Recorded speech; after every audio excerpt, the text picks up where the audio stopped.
Good morning. We are going to change our ink on the Canon Imageprograf TM-240, and I'm just going to go ahead and open up my ink here. This is Canon specific brand. I just wanted to let you guys know. I know there are off brands that you can use, but I wanted to make sure I was doing everything right. So I did get the Canon ink specifically. Okay, so it does say that my black is empty. The other colors are starting to wear down a little bit too, but the black is the one specifically. So you definitely want to go ahead and shake that ink up.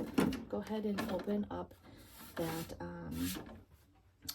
the top of that there, and we can open up our black.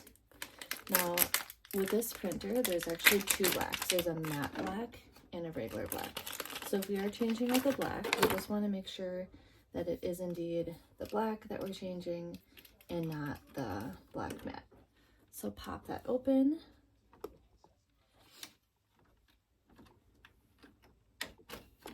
And it should just come up here like that.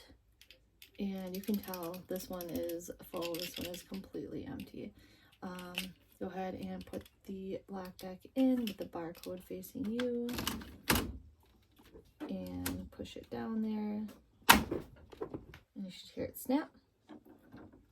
And close the top, and it does say on my screen the